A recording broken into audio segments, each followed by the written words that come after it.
اعوذ باللہ من الشیطان الرجیم بسم اللہ الرحمن الرحیم الحمدللہ وحدہ والصلاة والسلام علی من لا نبی بعدہ وعلی کل من صحبہ وتبعہ بإحسان بعدہ اللہم صلی علی سیدنا ومولانا محمد وعلی آلہ واصحابہ وبارک وسلم۔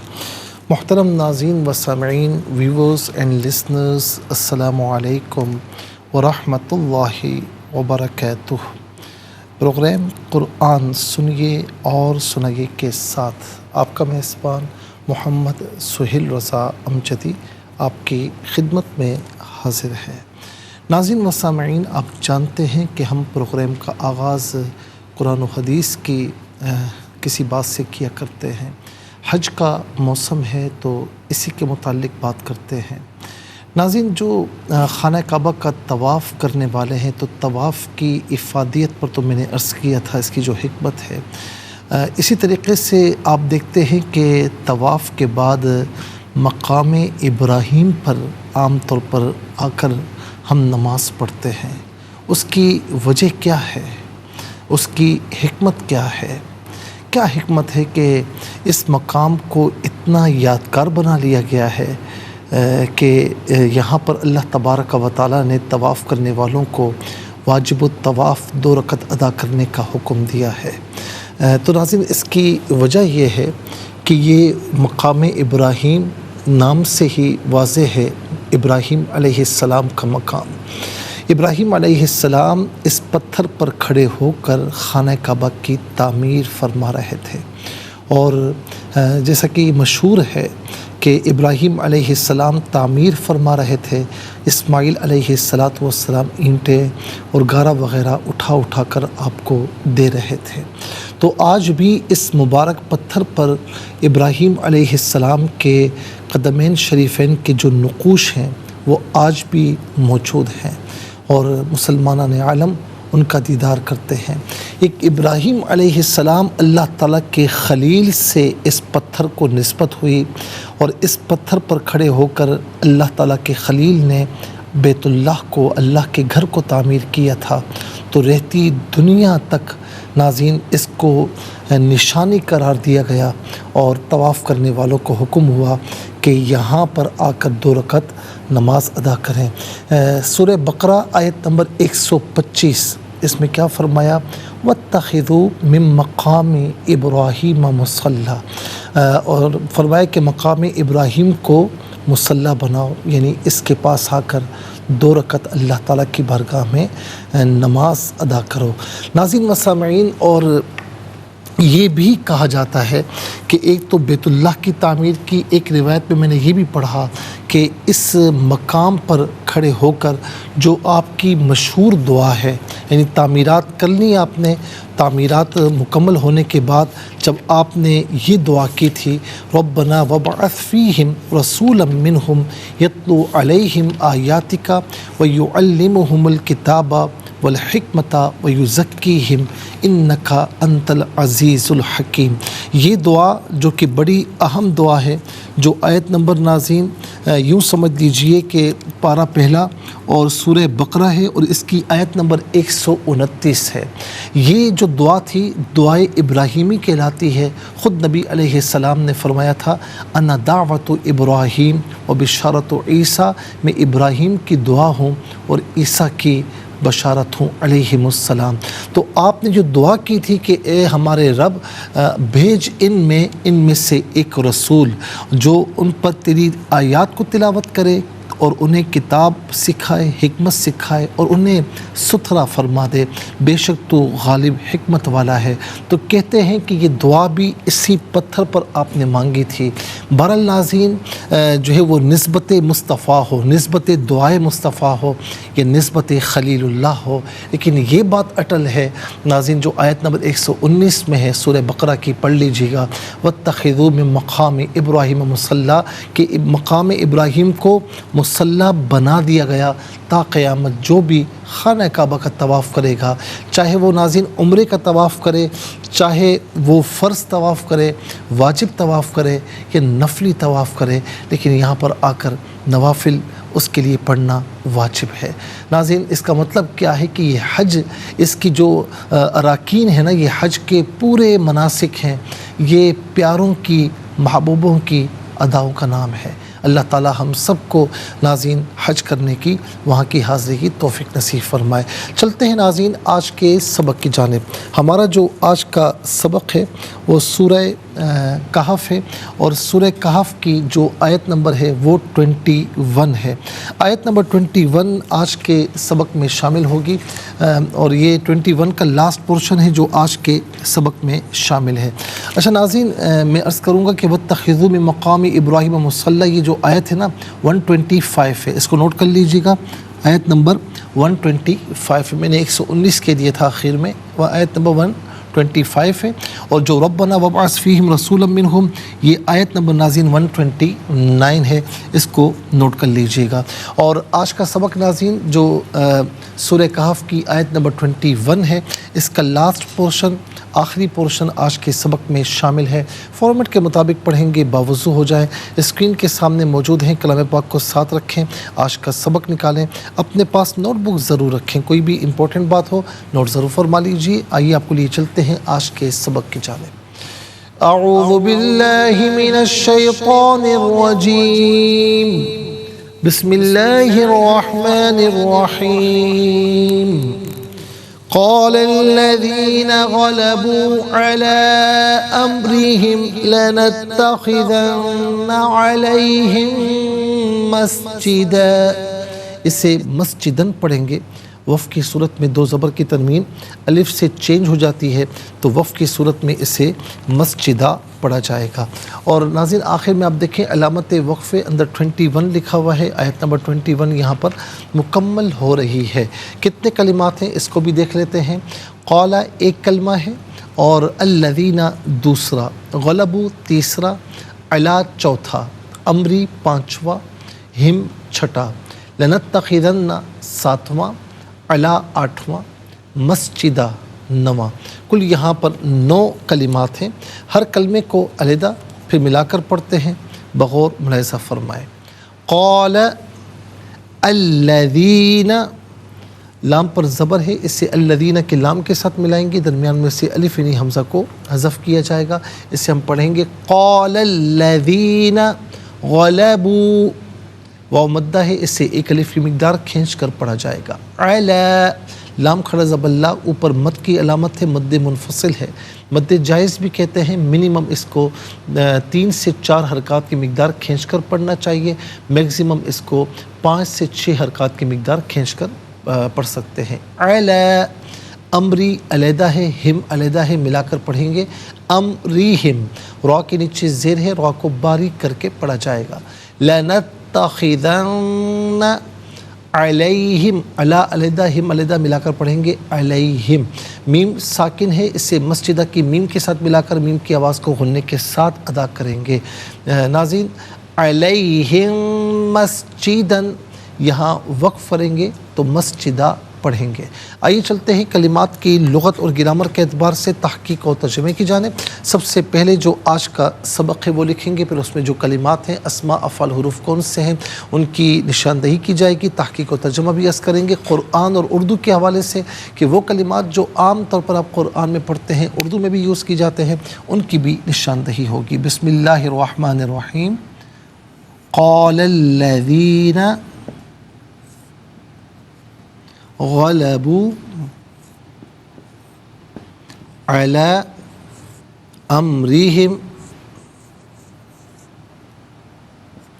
قال الذين غلبوا على امرهم لنتخذن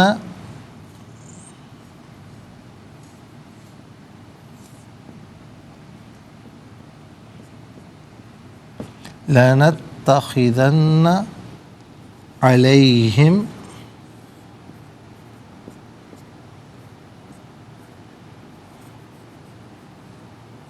مسجد.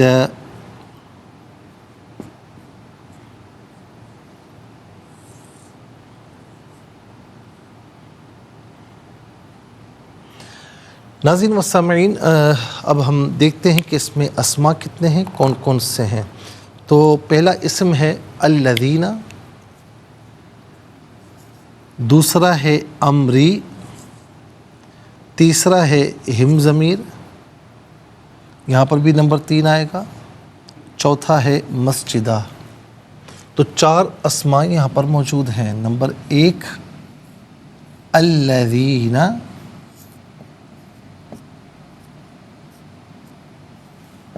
نمبر 2 امری،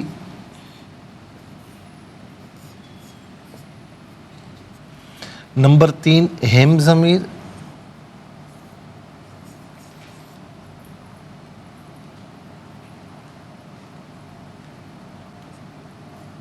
نمبر 4 مسجدہ.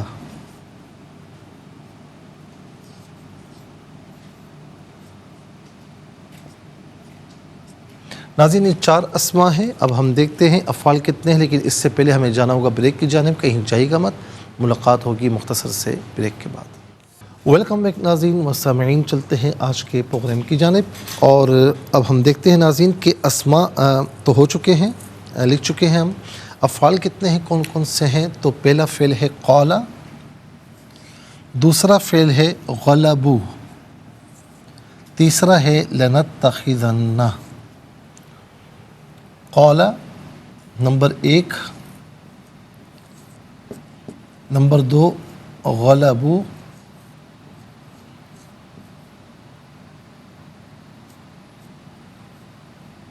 نمبر 3 لنتخذن.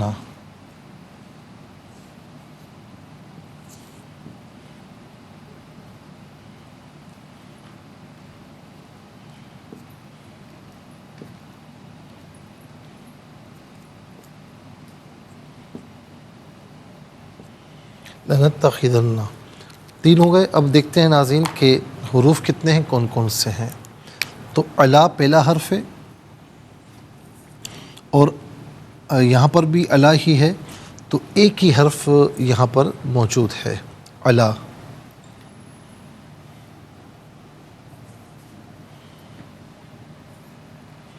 تو کل یہاں پر 8 کلمات ہوئے.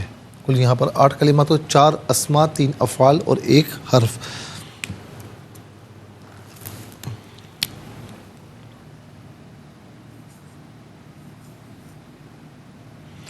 اب ہم ناظرین سب سے پہلے چلتے ہیں اسماء کی جانب. پہلا اسم ہے الذین.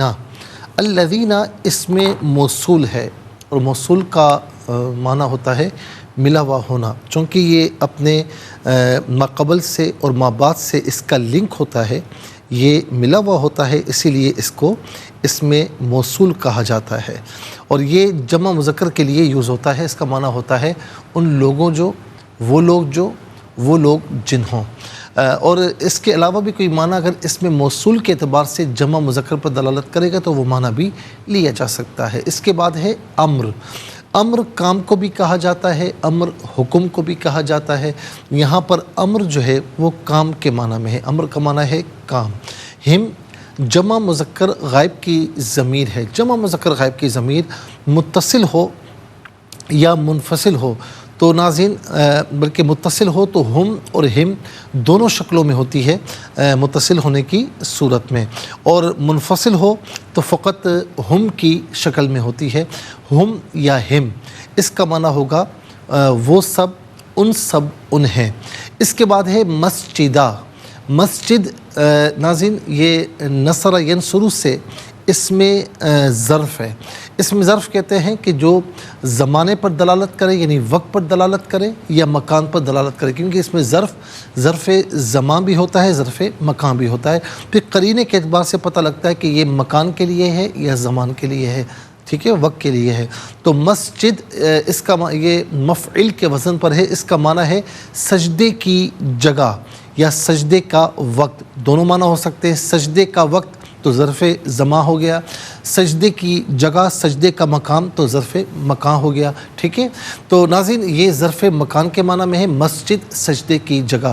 تو مسجد کو مسجد اسی لیے کہتے ہیں نا کہ مسلمان وہاں جا کر نماز پڑھتے ہیں، وہ سجدے کی جگہ ہوتی ہے۔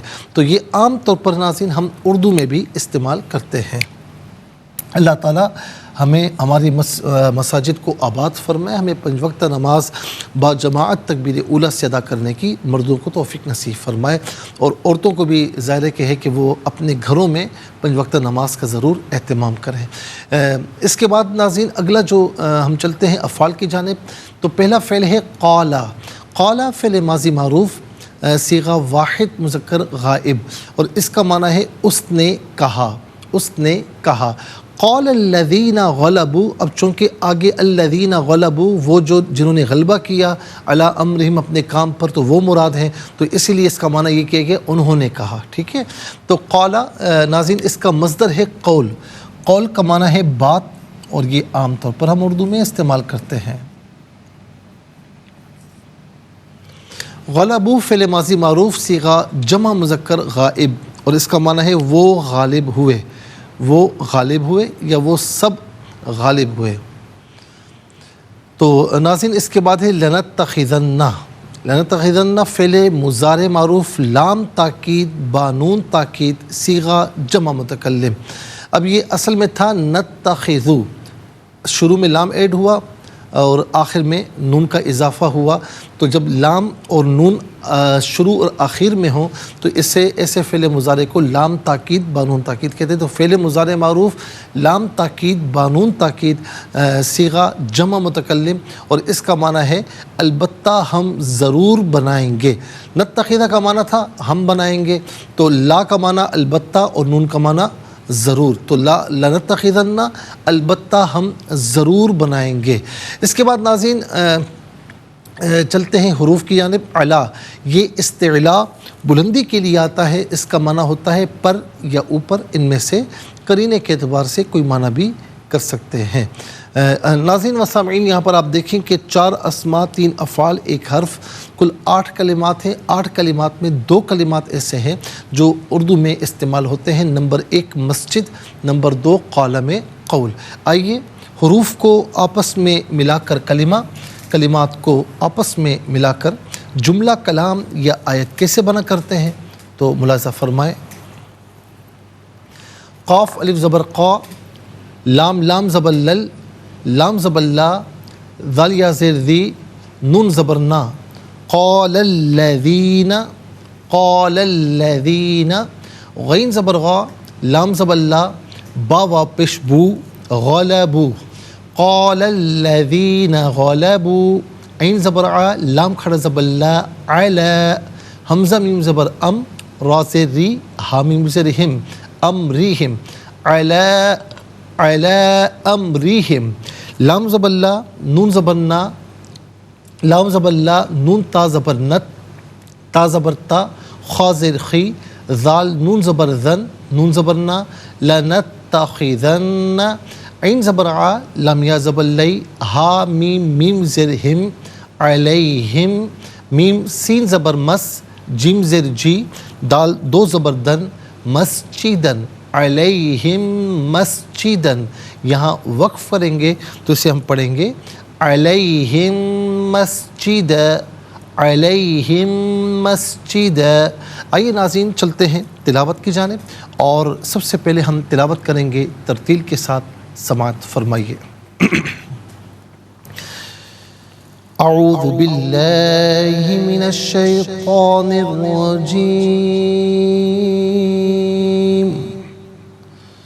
بسم اللہ الرحمن الرحیم،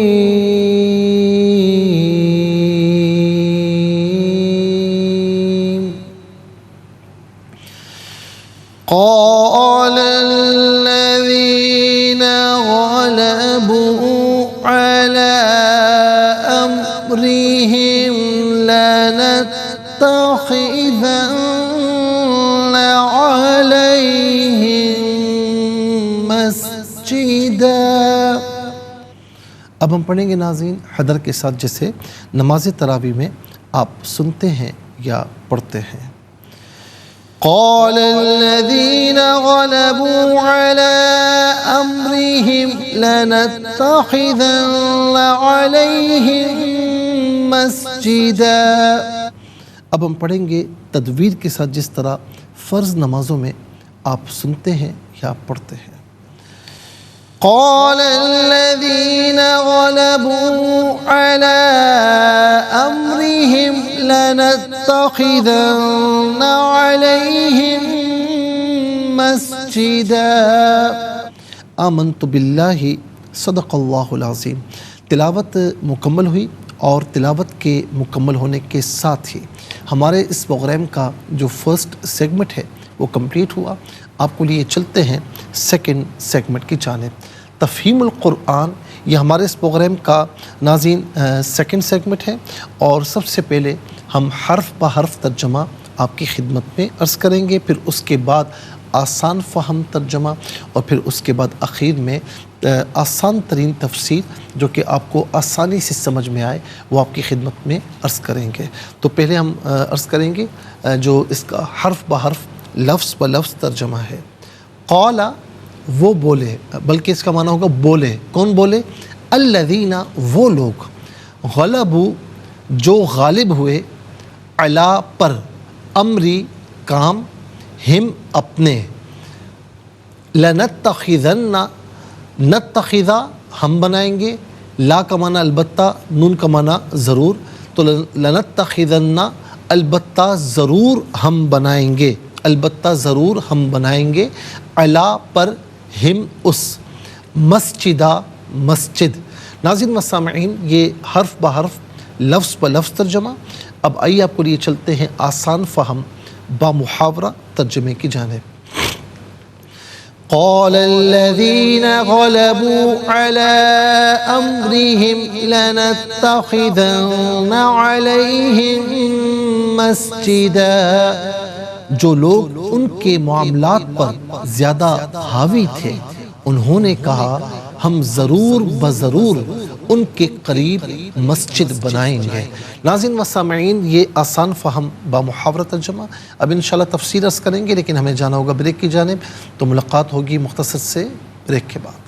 ویلکم بیک ناظرین و سامعین، چلتے ہیں آج کے پروگرام کی جانب، اور ناظرین ہم اب تفسیر عرض کریں گے، اور تفسیر جو عرض کریں گے وہ خاص طور پر ناظرین جو ہمارا یعنی آیت نمبر جو تھی ہماری وہ اس اعتبار سے یعنی آیت نمبر 19 سے 20 یعنی 19 اور 20 کی، جس میں شروع میں ناظرین اصحاب کہف کا نیند سے اٹھ کر اپنے ایک ساتھی کو شہر کی طرف بھیجنا، تو اسی میں پورا ہم نے واقعہ بھی عرض کیا۔ اب اسی میں ناظرین ایک چیز یہ ثابت ہوئی کہ کوئی بھی مسلمان اپنے معاملات میں کسی کو وکیل مقرر کرے تو یہ قرآن کریم سے بھی ثابت ہے، پھر احادیث کریمہ بھی اس میں موجود ہیں۔ سب سے پہلے تو ناظرین ہم یہ عرض کریں آپ کو کہ وکالت کسے کہتے ہیں۔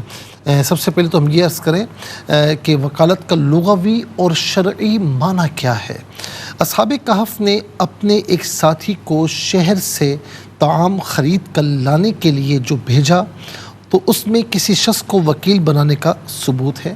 وکیل بنانے کا طریقہ زمانہ جاہلیت اور زمانہ اسلام دونوں میں رائج رہا۔ مسلمان کا مسلمان کو وکیل بنانا اور مسلمان کا کسی غیر مسلم کو وکیل بنانا دونوں جائز ہیں۔ توکیل تو ناظرین توکیل کا لغوی معنی وکلا یوکلو توکیل، توکیل کا لغوی معنی ہے تفویض کرنا، یعنی اپنا کام کسی کے سپرد کرنا، اور کسی معاملے میں کسی شخص کو اپنا نائب بنانا۔ وکیل اپنے موکل کے قائم مقام ہوتا ہے۔ ظاہر ہے کہ جو وکیل ہوتا ہے اسے بنانے والا موکل ہوتا ہے، ٹھیک ہے نا، اور جس کو بنایا جائے اسے موکل بھی کہا جاتا ہے، ٹھیک ہے۔ اچھا، وکالت کے یاد رکھیں کہ انسان کا اپنے غیر کو کسی تصرف معلوم میں اپنے قائم مقام بنانا، حتیٰ کہ اگر تصرف معلوم نہ ہو تب بھی وکیل کے لیے ادنا تصرف ثابت ہوگا، اور وہ یہ ہے کہ موکل کی چیز کی حفاظت کرنا۔ اور ایک کتاب ہے مبسوط، اس میں مذکور ہے کہ اگر کسی شخص نے دوسرے سے کہا کہ میں تمہیں اپنے مال کا وکیل بنا دیا ہے میں نے، تو وہ ان الفاظ کے ساتھ اپنے موکل کے مال کا وکیل بن جاتا ہے۔ وکالت کے ارکان کیا ہیں؟ جب کوئی شخص کسی سے کہہ دے کہ میں نے تمہیں اس چیز کے خریدنے یا بیچنے کا وکیل بنایا تو وکالت صحیح ہے۔ وکیل کا قبول کرنا صحت وکالت کے لیے شرط نہیں ہے، لیکن جب وکیل نے وکالت کو رد کر دیا تو اب وکالت صحیح نہیں ہوگی۔ وکیل کہ میں نہیں بن رہا تو اب وکالت صحیح نہیں ہے۔ جب کسی آدمی نے کسی غائب شخص کو وکیل بنایا اور اس کو کسی شخص نے وکیل بنانے کی خبر دی تو وکیل ہو جائے گا، اور مطلب یہ آمزی کے خبر دینے والا نیک ہو یا بدکار ہو، خواہ اس نے اپنی طرف سے خبر دی یا اس کا پیغام پہنچایا، وکیل نے اس کی تصدیق کی ہو یا تکذیب کی ہو، تو بہرحال کوئی اگر اسے غائب بھی خبر دے کہ بھائی تمہیں فلاں شخص نے اپنا وکیل بنایا اور وہ کہتا ہے ٹھیک ہے تو وکالت ہو جائے گی۔ موکل کے اعتبار سے شرائط کیا ہیں؟ مجنون اور ناسمجھ بچہ وہ وکیل نہیں بنا سکتا۔ اسی طرح سمجھدار بچے کے لیے ان چیزوں کا وکیل بنانا صحیح نہیں ہے جن کا وہ خود مالک نہیں ہے۔ مثال کے طور پر طلاق دینا، ہبہ کرنا، صدقہ کرنا اور ایسے امور جن میں دنیاوی طور پر محض ضرر ہو اور اس کا تصرفات نافعہ میں وکیل بنانا صحیح ہے، جیسا کہ ولی کی اجازت کے بغیر صدقہ اور ہبہ کو قبول کرنا۔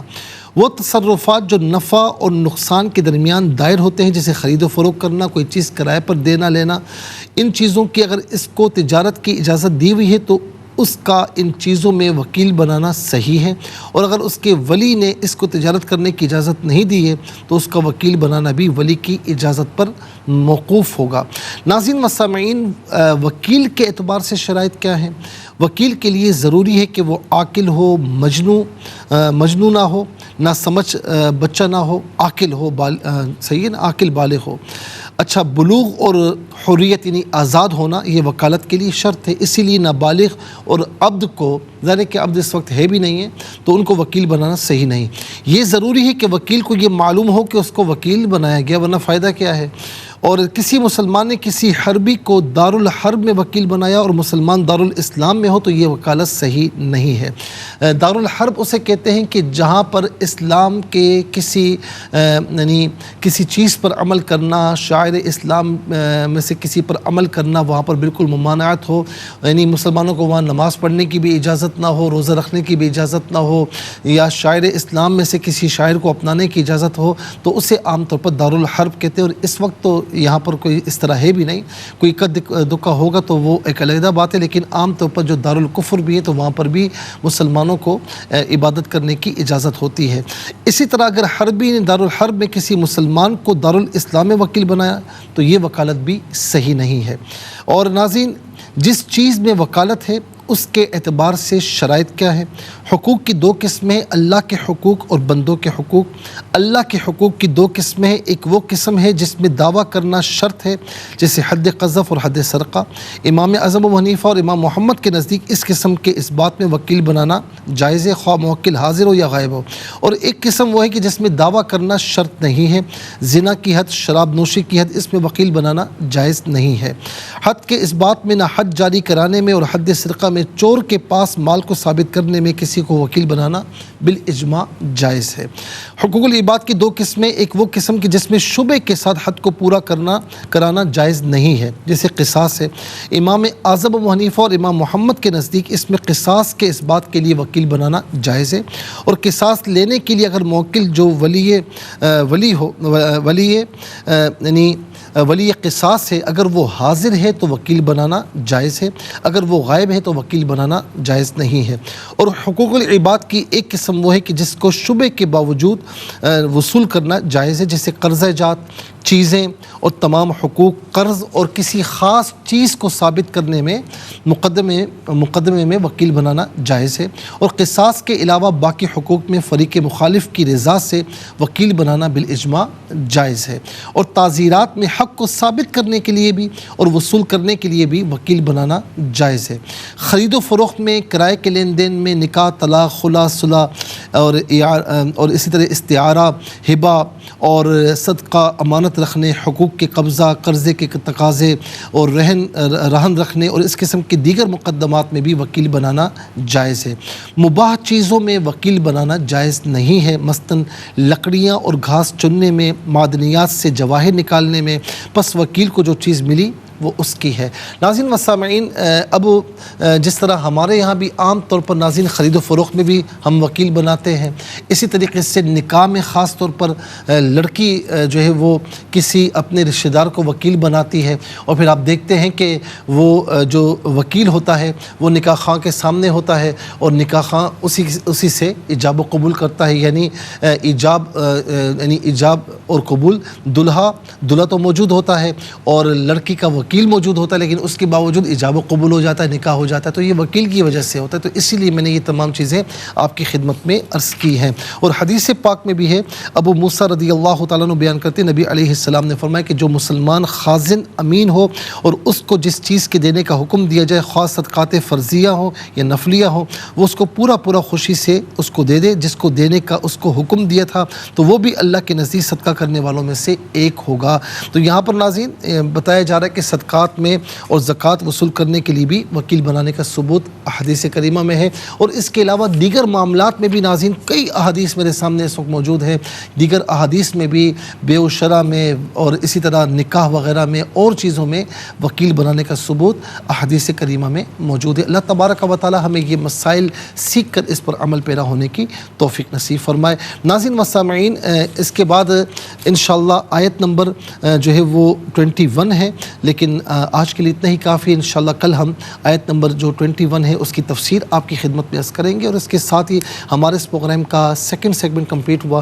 چلتے ہیں تھرڈ اور لاسٹ سیگمنٹ کی جانب۔ قرآن سب کے لیے یہ سیگمنٹ آپ کا سیگمنٹ ہے، دنیا بھر سے آپ ہمیں کالز کر سکتے ہیں، اسکرین پر نمبرز ڈسپلے ہیں۔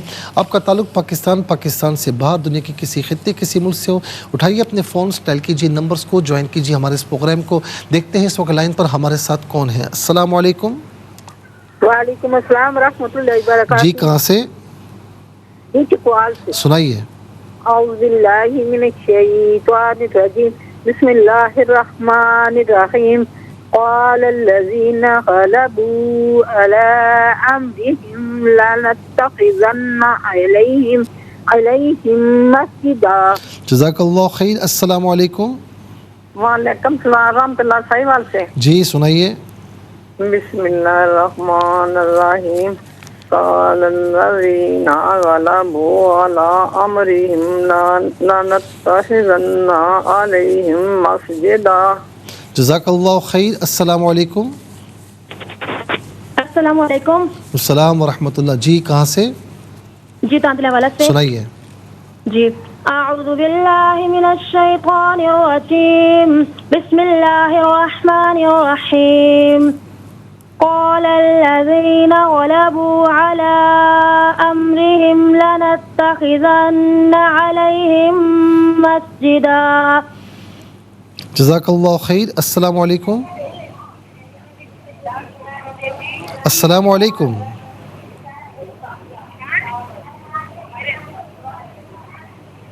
السلام علیکم۔ میری آواز اب تک پہنچ رہی ہے؟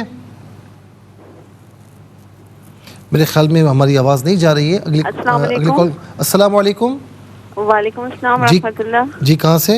راول پنڈی سے۔ سنائیے۔ جی اعوذ باللہ من الشیطان الرجیم، بسم اللہ الرحمن الرحیم۔ قال الذین غلبوا علی امرہم لنتخذن علیہم مسجدا۔ جزاک اللہ خیر۔ السلام علیکم۔ السلام علیکم۔ السلام علیکم ورحمۃ اللہ۔ السلام ورحمۃ اللہ۔ جی کہاں سے؟ سائیوال سے۔ بسم اللہ الرحمن الرحیم۔ قال الذین غلبوا علی امرہم لنتخذن علیہم مسجدا۔ جزاک اللہ خیر۔ السلام علیکم۔ وعلیکم السلام ورحمۃ اللہ۔ جی سنائیے۔ جی بسم اللہ الرحمن الرحیم۔ قال الذین غلبوا علی امرہم لنتخذن علیہم مسجدا۔ سنائیے۔ حاوی تھے، انہوں نے کہا ہم ضرور بضرور ان کے قریب مسجد بنائیں گے۔ جزاک اللہ خیر۔ السلام علیکم۔ وعلیکم السلام۔ جی کہاں سے؟ انکل جی ابرش تانتلہ والا سے۔ سنائیے بیٹا، سنائیے۔ جی أعوذ بالله من الشيطان الرجيم بسم الله الرحمن الرحيم قال الذين غلبوا على أمرهم لنتخذن عليهم مسجدا. ترجمہ: جو لوگ ان کے معاملات پر زیادہ حاوی تھے انہوں نے کہا ہم ضرور بضرور ان کے قریب مسجد بنائیں گے. جزاک اللہ خیر. ناظرین و سامعین، اس کے ساتھ ہی ہمارے اس پروگرام کا وقت اپنے اختتام کو پہنچا. یہ پروگرام جسے آپ روزانہ علاوہ ہفتے اور اتوار کے دوپہر 4 بجے سے لائیو اور پاکستانی وقت کے مطابق صبح 7 بجے سے ریپیٹ ٹیلی کاسٹ میں دیکھا کرتے ہیں. فیڈ بیک سے ضرور آگاہ کیجیے گا، اور ہمارا سوشل میڈیا اس پر بھی آپ ہمیں جوائن کر سکتے ہیں www.arYQTV.tv پر، اور خاص طور پر یوٹیوب پر آپ اس پروگرام کا کوئی بھی ای پی دیکھنا چاہیں تو اس پروگرام کے نام کے ساتھ ڈیٹ کے ساتھ سرچ کیجئے. اس پروگرام سے مستفیض ہوں، اور ہاں صرف خود مستفیض نہ ہوں بلکہ اوروں کو بھی ترغیب دیجیے. زندگی رہی تو انشاءاللہ کل سیم ٹائم آپ کی خدمت میں پھر حاضر ہوں گے.